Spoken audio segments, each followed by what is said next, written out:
And for the record, I don't wish jail on nobody. Let's listen what the prosecutor got to He's the say. one directing traffic. He is the one they're all afraid of. He's the one that's king slime. He's pulling the shots. He is the most dangerous of the 28, Judge. And I implore you not to grant him a bond. He is dangerous. The setup they've given to you is actually going to be less control, not more.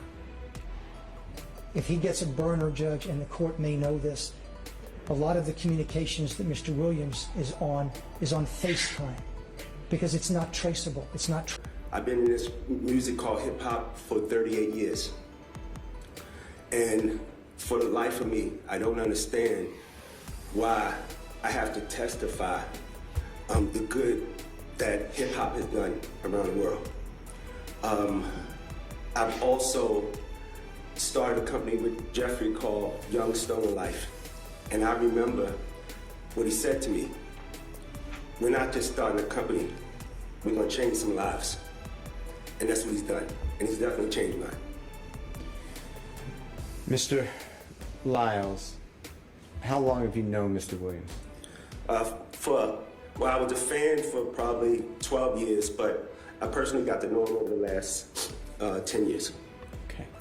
And have you signed, or your company signed Mr. Williams?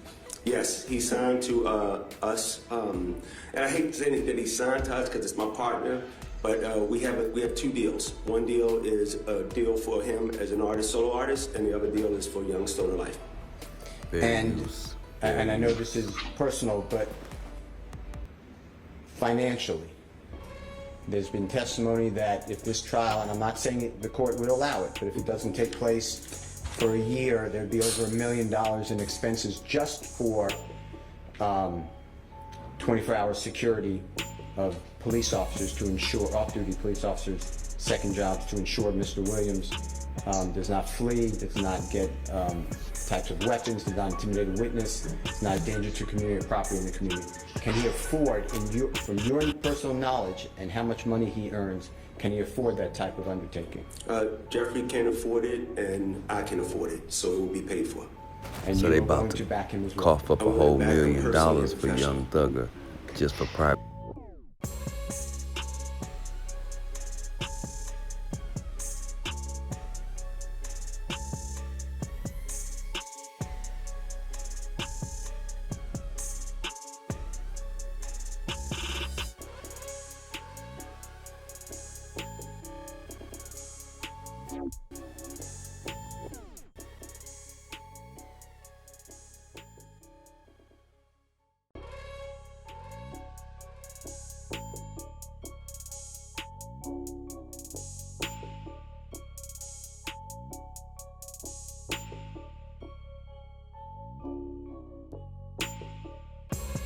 Of 300 Entertainment, which is owned by Warner Music Group.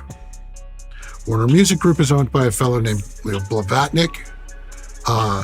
He's an American by way of Soviet Russia. He is a Trump ally. He gave Trump $1 million for his inaugural campaign, his inaugural thing, which was basically just give me money. He's aligned with Vladimir Putin. He has helped other oligarchs shed their financial problems, essentially, because of sanctions in the past. That's who owns Warner. And I'm looking at the top guy and how his music empire is profiting from all of this murder and blood and death in the streets of Atlanta. And I'm wondering at what point someone at the top, the real top, starts to accrue liability. I'm not saying necessarily that guy needs to go to jail. I'm saying, where's the civil lawsuit that says Warner Music was deliberately cultivating violence for